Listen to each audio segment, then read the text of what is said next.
अस्सलाम वालेकुम। मेरा नाम कदस। इस वीडियो में क्रिप्टो मार्केट में पिछले 24 घंटों से होने वाली वो ऐसी तमाम अपडेट्स जिनसे मुतल्लक सोशल मीडिया पे टॉक हो रही है, जिनका इम्पैक्ट क्रिप्टो मार्केट में हो सकता है। और अगर क्रिप्टो मार्केट में कोई ऐसी न्यूज़, कोई ऐसी इंफॉर्मेशन आती है जिसका मार्केट के ऊपर इम्पैक्ट होता है, तो ओबियसली उसका ताल्लुक आपकी इन्वेस्टमेंट के साथ भी होता है। और साथ इस वीडियो में मैंने आज आपको क्रिप्टो वॉलेट के हवाले से एजुकेट करना है, क्योंकि मेरी कोशिश होती है खसूसन ये बेयर मार्केट के अंदर, तो चूंकि मार्केट जो है थोड़ी सी काम नजर आती है, इतनी ज्यादा वोलेटिलिटी नहीं होती, तो इस दौरान क्रिप्टो मार्केट के हवाले से जो मुख्तलिफ टर्म्स हैं, जो मुख्तलिफ टूल्स हैं, जो मुख्तलिफ किस्म के मेथड्स हैं मार्केट को स्टडी करने के हवाले से, वो मैं आपको एजुकेट करता रहता हूँ। तो आज इंशाल्लाह इस वीडियो में क्रिप्टो मार्केट में यूज़ होने वॉलेट्स वाले जो वॉलेट्स हैं, उस हवाले से मैं आपको एजुकेट करने की कोशिश करूँगा। लेकिन सबसे पहले आज की वीडियो के स्पॉन्सर KuCoin के हवाले से आपको दोबारा रिपीट करूंगा।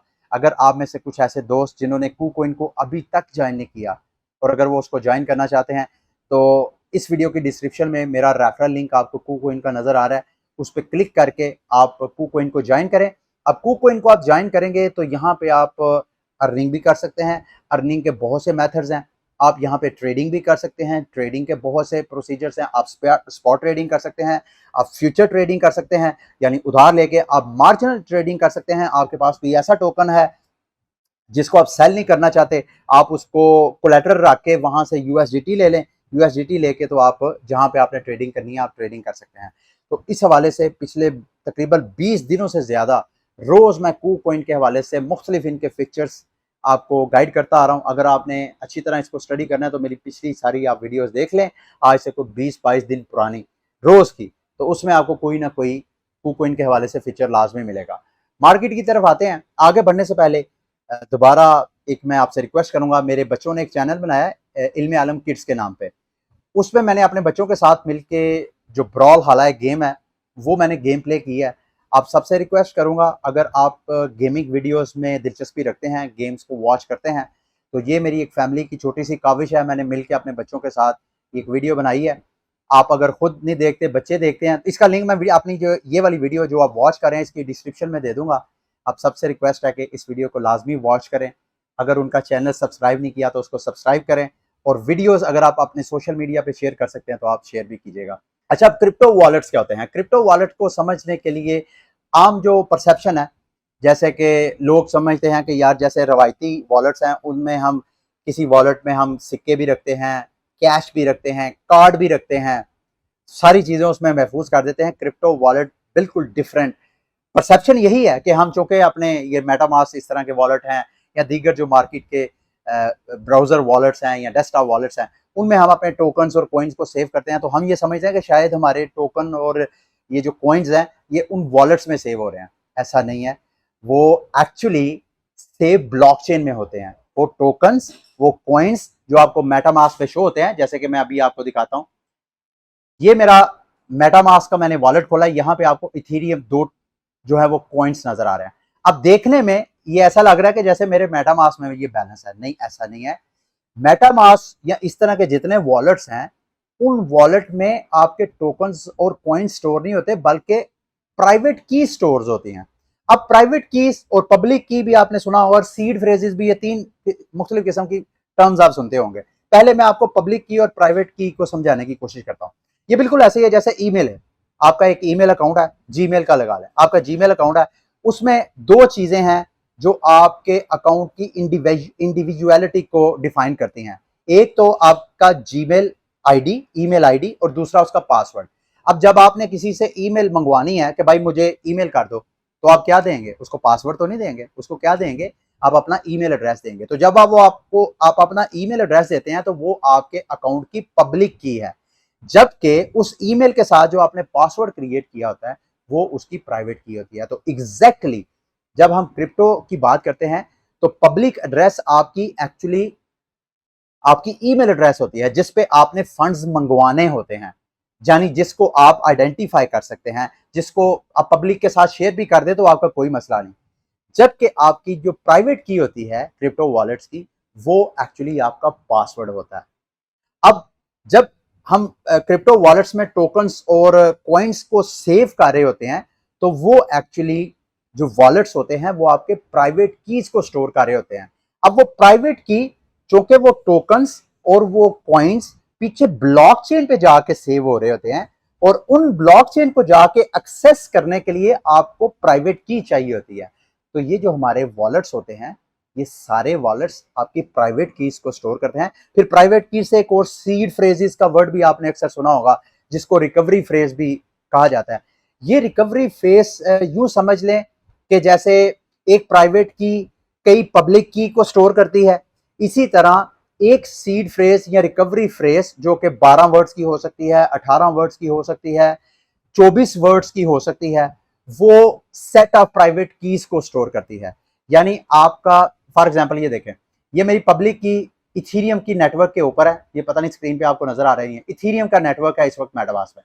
यहां से अगर मैं स्विच करता हूं बाइनांस स्मार्ट चेन के ऊपर, तो मैं बाइनांस की ब्लॉकचेन के ऊपर मेरे पास कौन कौन से टोकन, कौन कौन से कॉइन्स हैं, मेरे यहां पे शो हो गए हैं। अब ये जो शो हो रहे हैं, ये कैसे शो हो रहे हैं कि प्राइवेट की, यानी हर ब्लॉकचेन, मेरा वॉलेट एक है मेटामास्क, लेकिन जिस जिस ब्लॉकचेन को मैं एक्सेस करूंगा उसका नेटवर्क ऐड करके, तो उस ब्लॉकचेन की मेरी अपनी सेपरेट प्राइवेट कीज बनती जाएंगी। ये जो सारी प्राइवेट कीज हैं, ये प्राइवेट कीज मैं एक सीड फ्रेज के अंदर मैं सारी, एक रिकवरी फ्रेज के अंदर मैं कई वॉलेट्स, कई ब्लॉकचेन की प्राइवेट कीज को सेव कर सकता हूं। इसी तरह हर प्राइवेट की कई एसेट्स को स्टोर कर सकती है। तो अच्छा, वॉलेट्स भी दो किस्म के होते हैं, एक को कस्टोडियल वॉलेट बोलते हैं, एक को नॉन कस्टोडियल वॉलेट बोलते हैं। नॉन कस्टोडियल का मतलब यह है कि आपने किसी की कस्टडी में नहीं वो रखे फंड्स आपने, बल्कि वो आपकी अपनी कस्टडी में है। जैसे कि ये जितने MetaMask, trust wallet, Ronin wallet, Mobox का वॉलेट, इसी तरह के हर ब्लॉकचेन के अपने अपने वॉलेट्स होते हैं, ये नॉन कस्टोडियल होते हैं। जबकि ये जो एक्सचेंजेस होती हैं या ऐसे क्रिप्टो प्रोजेक्ट्स होते हैं जिन पे आपको यूजर नेम और पासवर्ड दे के एक्सेस दी जाती है, वो कस्टोडियल वॉलेट्स होते हैं। यानी फंड्स बराह रास्त आपके अकाउंट में, आपके प्राइवेट अकाउंट में नहीं होते, बल्कि उनके वॉलेट्स में होते हैं। वहां पे आपको यूजर नेम और पासवर्ड देके एक्सेस दी जाती है, और साथ आपको पब्लिक एड्रेस दिया जाता है, पब्लिक की दी जाती है, ताकि अगर आपने मजीद उसमें फंड्स मंगवाने हैं तो आप मंगवा सकें, अगर आपने विड्रॉवल लेनी है तो विड्रॉवल ले सकें। अब ये जो प्राइवेट की होती है, प्राइवेट की एक्चुअली जब आप ट्रांजैक्शन कर रहे होते हैं तो उस ट्रांजैक्शन के दौरान प्राइवेट की आपका सिग्नेचर है। जब तक आपके पास प्राइवेट की नहीं होगी उस वक्त तक आपकी ट्रांजैक्शन प्रोसेस नहीं होगी। तो प्राइवेट की के हवाले से, पब्लिक की तो आप किसी के साथ भी शेयर कर सकते हैं, लेकिन आपने दो चीजें किसी के साथ नहीं शेयर करनी, ना आपने प्राइवेट की शेयर करनी है, क्योंकि अगर आप प्राइवेट की शेयर करेंगे तो जिस ब्लॉकचेन की प्राइवेट की आप शेयर करेंगे, उस ब्लॉकचेन, उस एड्रेस के सारे एसेट्स जिसके पास प्राइवेट की होगी, वो उसका ऑनर होगा, वो ट्रांजैक्शन वगैरह साइन कर सकता है। और दूसरा, आपने सीड फ्रेजेस भी किसी को शेयर नहीं करनी, क्योंकि अगर आप सीड फ्रेजेस शेयर करेंगे तो उस सीड फ्रेजेस के अंदर जितने प्राइवेट कीज होंगे वो सबका ऑनर हो जाएगा। इसका मतलब है कि वो ना सिर्फ, अगर मैं इथीरियम का में मेरे टोकन्स पड़े हुए हैं तो वो भी सारे निकाल सकता है, अगर उसके पास मेरी सीड फ्रेजेस है तो वो बाइनांस स्मार्ट चेन के ऊपर भी मेरे टोकन पड़े हुए हैं तो वो निकाल सकता है, बल्कि उस सीड फ्रेज के अंदर जितने भी मैंने ब्लॉकचेन में टोकन रखे हुए हैं वो सारे निकाल सकता है। तो आपने इन चीजों की केयर करनी है। दूसरा, वॉलेट्स कितने किस्म के हैं? एक तो पेपर वॉलेट होते हैं। पेपर वॉलेट में क्या होता है कि आप ऑनलाइन, चूंकि ये डिजिटल करेंसी होती है, डिजिटल टेक्नोलॉजी है, तो आप ऑनलाइन उसका वॉलेट जनरेट करते हैं, प्राइवेट कीज या सीड फ्रेजेस जनरेट करते हैं और उनको एक पेपर पे नोट करके रख लेते हैं। तो ये कहने को ये सबसे महफूज तो मैं नहीं कहूंगा, सबसे ज्यादा सिक्योर इस टर्म है कि जो चीज ऑनलाइन होती है वो हैकर की एक्सेस में होती है। तो पेपर वॉलेट में ये होता है कि आप अपने सीड फ्रेजेस या अपनी प्राइवेट की को एक पेपर पे नोट करके रख लेते हैं, या उसका क्यूआर कोड, उसका प्रिंट निकाल लेते हैं। जब कभी आपने ट्रांजैक्शन करनी होती है तो वो क्यूआर कोड से स्कैन करवाते हैं, या वो जो आपने पेपर से अगर लिखे हुए हैं, वो प्राइवेट की लिखी है जो कि 256 डिजिट्स की मेरा ख्याल होती है, या आपने वो टाइप कर लें, या आपने सीड फ्रेजेस जो वर्ड्स लिखे होते हैं वो वर्ड्स आप टाइप करके ट्रांजैक्शन को प्रोसेस कर सकते हैं। जबकि हार्डवेयर वॉलेट्स होते हैं, हार्डवेयर वॉलेट को समझा जाता है कि मोस्ट सिक्योर वॉलेट्स होते हैं। उसमें क्या होता है कि आपने जब हार्डवेयर वॉलेट जब आप यूज करते हैं तो आपकी ट्रांजैक्शन की दो लेयर्स बन जाती हैं। एक तो ये है कि आपकी प्राइवेट की जो है वो ऑनलाइन नहीं होती, बावजूद इसके कि वो जो हार्डवेयर वॉलेट्स होते हैं जैसे लेजर है, नैनो लेजर, अगर आप वो वॉलेट यूज करते हैं तो जब कभी आप ट्रांजैक्शन करने लगते हैं तो वो एक्चुअली उसके दो सिक्योरिटी लेयर होते हैं। एक तो प्राइवेट की होती है, दूसरा आपकी फिजिकल सिग्नेचर भी होते हैं। आपने उस हार्डवेयर की फिजिकली भी अप्रूवल देनी होती है। तो दो हार्ड लेयर्स होने की वजह से और ऑफलाइन होने की वजह से वो हार्डवेयर वॉलेट जो है वो सबसे सिक्योर समझे जाते हैं। और खुसूसन ऐसे लोग जिन्होंने अपनी तमाम जिंदगी की जमा पूंजी सेव की होती है तो और लॉन्ग टर्म उन्होंने सेविंग करनी होती है, वो प्रेफर करते हैं कि अपने फंड्स को वो हार्डवेयर वॉलेट में स्टोर करें।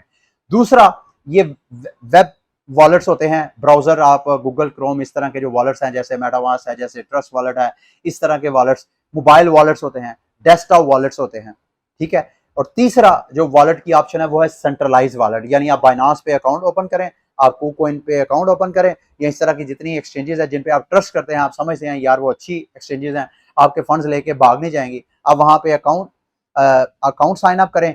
आप वैसे तो टेक्निकली आप ईमेल और एड्रेस वगैरह जनरेट कर रहे होंगे, लेकिन जब कभी भी आप वहां पे आपने BTC मंगवाना है तो आप वहां पे क्लिक करेंगे तो वो जो एक्सचेंज है आपका BTC वॉलेट आपको पब्लिक की बना के आपको दे देगी, उस की पे आप अपना फंड्स वगैरह वहां पे स्टोर कर सकते हैं। तो ये वो सारे वॉलेट से मैं चाहता था इस हवाले से आपको एजुकेट करूं। जितनी आपको इसका सेंस होगा, जितना आप इसको सिक्योर कर सकते हैं, उतना ही आपके लिए बेनिफिट होगा। अच्छा, अब मार्केट के आउटलुक की तरफ जाते हैं। गो के आपको क्रिप्टो करेंसीज की मैं प्राइसेस देख रहा था, अभी भी ऑलमोस्ट कभी कोई टोकन जो है वो पंप कर रहा होता है, कभी किसी दिन कोई टोकन जो है वो पंप कर रहा होता है।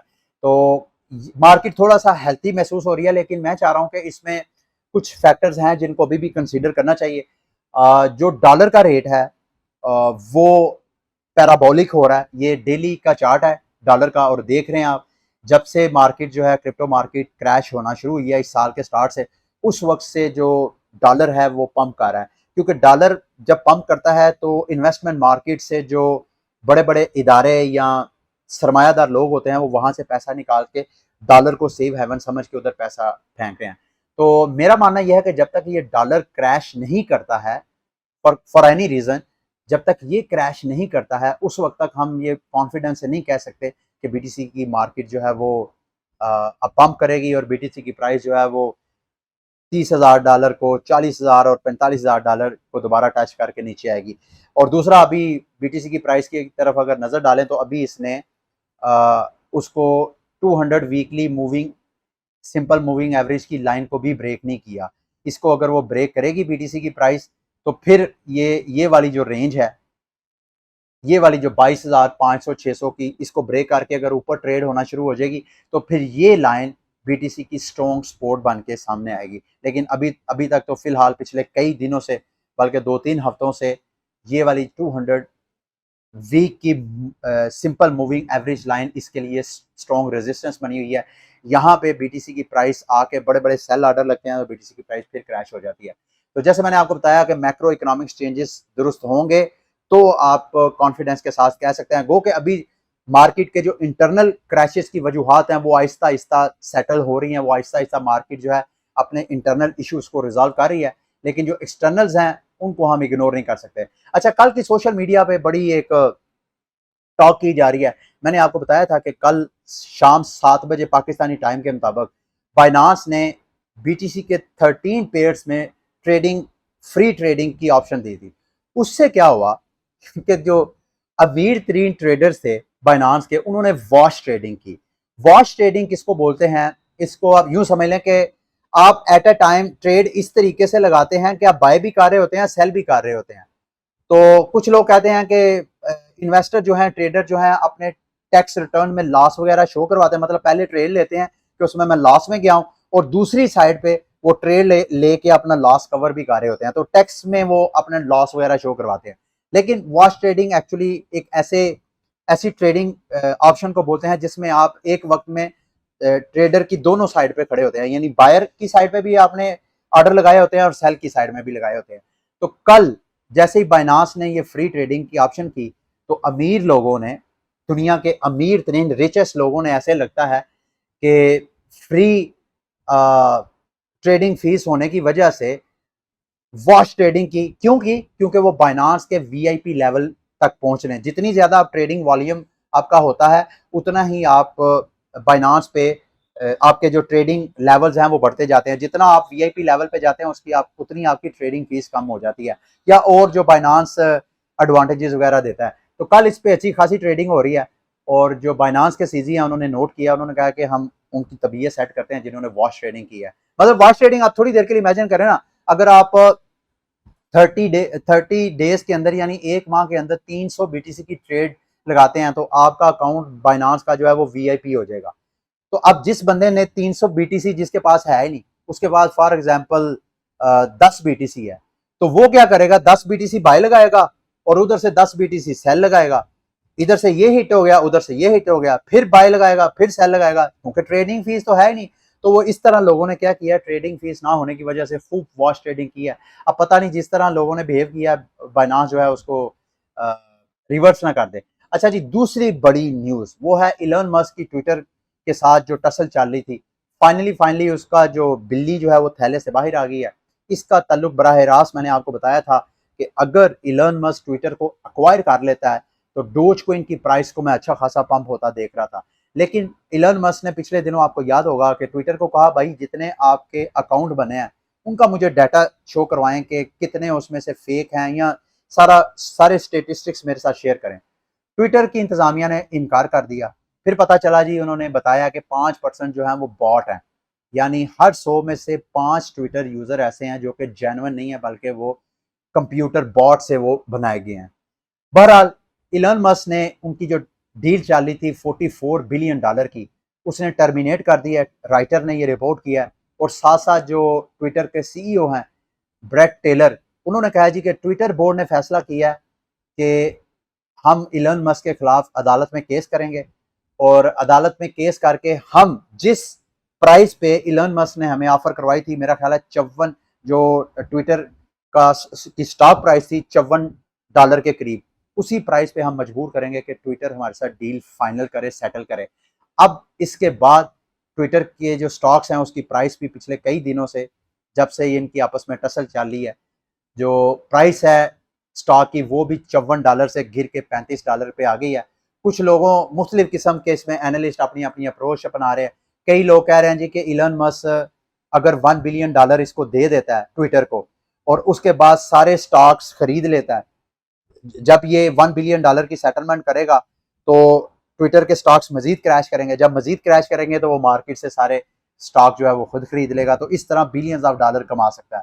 कुछ लोग कहते हैं जी कि इलॉन मस्क ने सारे पैसे अपने टेस्ला के स्टॉक बेच के लगाए थे। अब टेस्ला के स्टॉक चूंकि काफी ज्यादा नीचे गिर गए हैं, तो इलॉन मस्क जो है वो नीचे से, अब वो बजाय इसके कि वो ट्विटर को खरीदे, तो वो टेस्ला के नीचे से डंप किए गए स्टॉक को खरीद के मजीद पैसा कमाना चाहता है। बट बहरहाल इसका ताल्लुक बाकी सारी चीजों से हमारा इतना इंटरेस्ट नहीं होना चाहिए। हमारा तो ये इंटरेस्ट था कि अगर इलॉन मस्क ट्विटर को अक्वायर कर लेता तो ट्विटर पे ये जो पेमेंट्स का मेथड है, उसने कहा था कि हर वो ट्विटर यूजर जो आप ब्लू टिक लगाना चाहते हैं हम उनको पेड सर्विस देंगे, तो उसमें डोज कोइन को एज आ वो पेमेंट मेथड यूज करना चाहता था, बीटीसी को एज आ पेमेंट मेथड यूज करना चाहता था।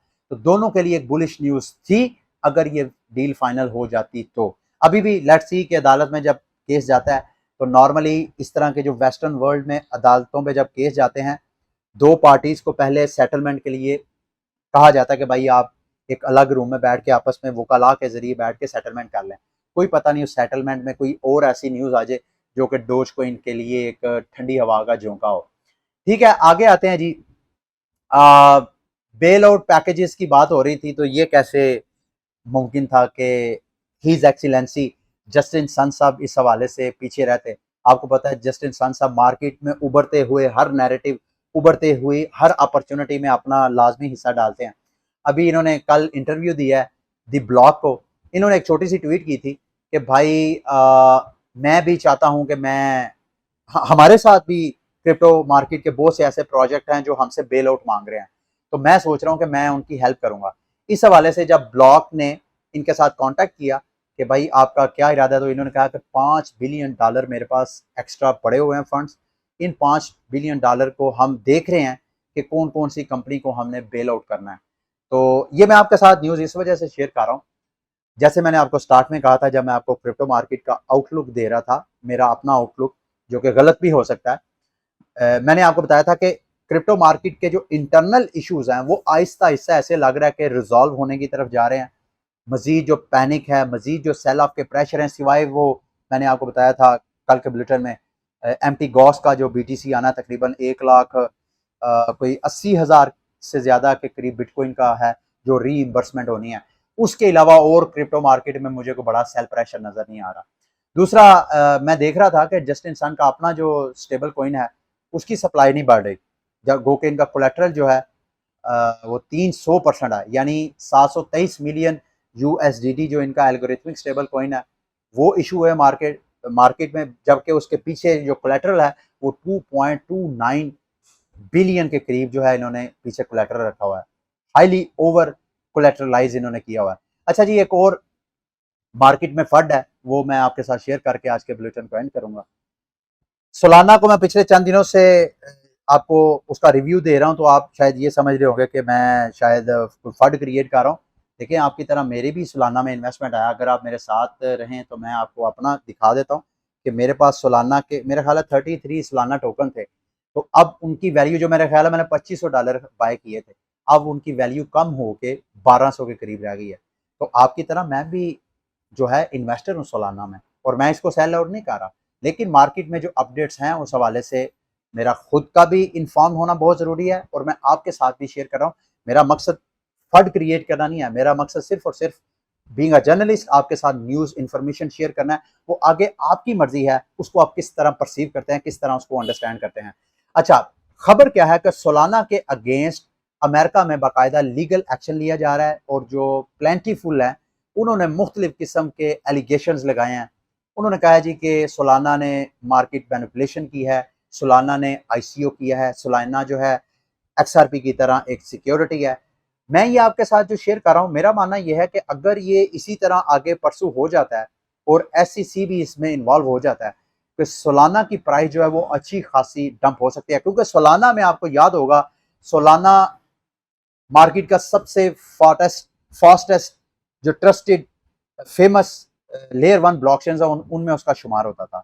लेकिन जहां इसकी बहुत पॉजिटिव चीजें हैं वहां नेगेटिव चीजें भी हैं, वो मैं पिछले चंद वीडियो में आपके साथ शेयर करता आ रहा था। तो सोलाना पे अगर जो सोलाना को राइज आया था, एक तो ये नैरेटिव आया कि ये मार्केट का सबसे स्पीडी ब्लॉकचेन है।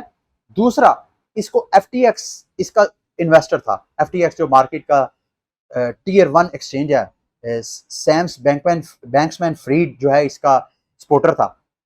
तीसरा, जैसे इथीरियम के ऊपर NFTs की मार्केट प्लेस पे NFT का बूम है, वहां पे योगा लैब्स के अपने जो NFT प्रोजेक्ट्स हैं वो अच्छा खासा बूम करते हैं। इसी तरह सोलाना पे भी NFT का बूम बहुत ज्यादा था, जिस वजह से सोलाना की प्राइस ने अच्छा खासा पंप किया। बहरहाल, अगर ये केस जो है वो आगे बढ़ता है और दोबारा SEC इसमें इन्वॉल्व हो जाती है, तो मुझे ऐसा लगता है कि सोलाना की प्राइस मजीद नीचे क्रैश करेगी। आपने इस हवाले से तैयारी करनी है। तैयारी का ये कतई मतलब नहीं है कि आप सोलाना टोकन सेल आउट करके बैठ जाएं। मैं तो नहीं कर रहा, मैंने तो रिस्क लिया। मेरे पास सिवाय इसके और कोई चॉइस नहीं है कि मैं होल्ड करके बैठूंगा। XRP मैंने किया था, लेकिन XRP की प्राइस जब से ही पंप की तो मैं XRP से आउट हो गया। अभी मैं XRP में दोबारा इन्वेस्टमेंट मैंने नहीं की है। तो सोलाना में अगर आपने कोई इन्वेस्टमेंट करनी है तो आप इस हवाले से खुद डिसीजन ले सकते हैं। अगली वीडियो तक के लिए मुझे फिर इजाज़त दीजिए। अल्लाह हाफिज़।